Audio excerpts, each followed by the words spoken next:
right. So we've now got ad group number 1, and we're going to start putting together the ad groups based on the keywords we want to target. Okay? Now, my strategy with keywords is low-hanging fruit. Low-hanging fruit is what I want to go for. Okay? So I want to get the best possible people to click on my ads, and typically that will be a maximum of 5 keywords. Particularly when you're just getting started, a maximum of 5 keywords, all right? So essential oil is what Sandra is selling. So let's put together our ads. Question for you. Question for you. Let me think how to phrase this.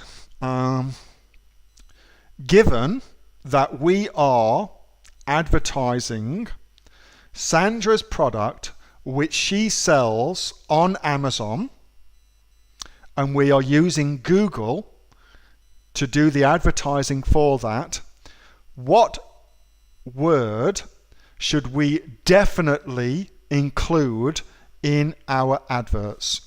What word should we definitely include in our adverts? All right, you guys are smart. So Amazon should definitely go in there, because you will be amazed how many people go to Google to search for whatever the thing is. So let's just go to Google, google.com, search for essential oil set. Now look at that. It's the second most popular search term on Google is essential oil set Amazon. So anybody that searches for that is pretty much guaranteed to want to buy an essential oil set, and they want to buy the essential oil set on Amazon. All right? That is, without a doubt, the best possible keyword that Sandra can go after. Essential oil set, Amazon. So that is our first keyword. Now, we are going to make this what is called a phrase match keyword. Okay? In fact, all of our keywords are going to be phrase match keywords. Have I got time to explain that to you? Not really. Just copy this is the best way for me to say that. Okay? So essential oil set Amazon. All right? That's going to be keyword number 1. Keyword number 2, we're going to make this a little sexy little thing for you. So it's exactly the same search term. And now you're putting a plus sign in front of every single word in our search term. So this is called a modified broad match keyword. Modified broad match keyword. And what this will tell Google to do is that all of those words have to be in the search. So let's come back over here. So if I put in, I want to buy my wife a essential oil set on Amazon, if I put that as a search term, my ad will now show up. Okay? Or if I put in, what is the best essential oil set that is sold on Amazon, my product advert will now show up. All right? So that's what we've just done by doing that sexy little thing, which is called a modified broad match keyword. All right, so they are the top 2 keywords that you will always do. You will always do them, all right? Now, keyword number 3. Again, it's exactly the same keyword, except for this time, you want to put the keyword in bumhole. Here we go. Into these. little brackets, okay? So now we're doing an exact match keyword. Now, why the hell are we doing the same keyword in 3 different ways? Well, here's why.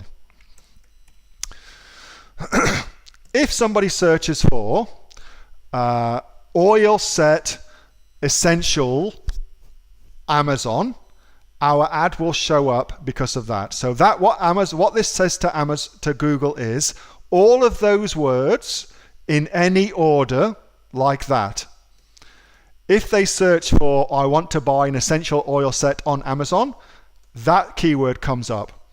If they type in essential oil set Amazon, that keyword comes in.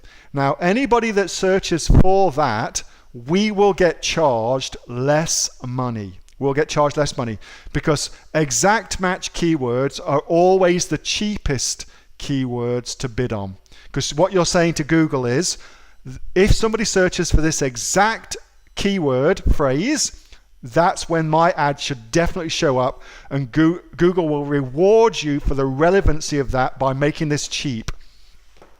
Does that all make sense? I know that I'm kind of covering some crazy stuff, but does that kind of make sense for you guys?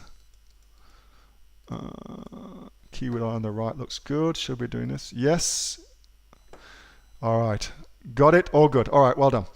So notice again, I am not giving you long tail keywords. I'm not giving you anything other than the most likely to sell terms. All right. So when you're just getting started, don't piss about with long tail keywords. Don't piss about with anything else other than what I'm showing you. Once you become more of an expert on AdWords, you can take it another level. But here's what is virtually guaranteed to make you sales. And that's where we're just going to stick for right now. Virtually, if you do this, you're guaranteed to make sales.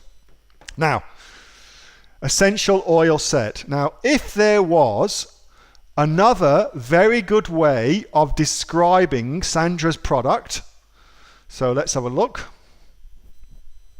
If there was another very good way to describe it, so if she also, for instance, thought it was Desjardins oils, for instance, if she wanted to go after that search term, her brand name, which we could do, Desjardins essential oils, not anybody's actually going to search for that, but still, you could, then you would set up more keywords here. You would do more. But that's only if, let me see if I can give you an example where there'd be more than, can anybody think of aromatherapy set? Thank you so much, Heather. That's brilliant. So Heather says you could also describe this as an aromatherapy set. Thank you so much. Now, why don't I see that? I'm being very blind. So I would also do exactly the same keywords, but for aromatherapy set, okay? And it is highly unlikely that there would be another good way to describe your product other than 2 perfect keywords, okay? It's very unlikely there would be more. If there are, you may want to think about who you're selling your product to, because it's entirely possible that you are aiming your product too broad. All right, so now I've got 6 keywords. That's it. That's, for me, that is all I would ever want at this juncture of a campaign. Hey, thanks so much for watching that video, and I hope that you got some massive value from it. Before you go, do you live in Australia? If you do, this is for you. Would you like to learn how to sell things on Amazon here in Australia? Would you like to know what sells really, really well and what sells for the maximum amount of profit? Would you like to know where you can source those products from, whether that be in China or here in Australia, and how to source them so you pay bottom dollar and get maximum value for what you're doing? If you do, please subscribe to my channel and like this video, and you'll learn that and much more. It's the exact same information that people like Jeff from New South Wales I've used to make $45,000 a month on Amazon. that Sue, who's from the sunny coast, has used to purchase herself a brand spankly BMW every single year as a result of her e-commerce business, and the lovely Kate from Bowral in New South Wales has used to make $32,000 a year on, a month, not a year, a month on Amazon, and indeed Anthony, who makes $15,000 a month on Amazon, selling, as he puts it, odds and sods. If you'd like to learn the exact same information that they use to maximize their profits for their Amazon businesses, subscribe to this video, like my channel, post below if you want me to teach you something. Okay, I'm out of here. Speak to you soon. Bye. Subscribe. Do it now.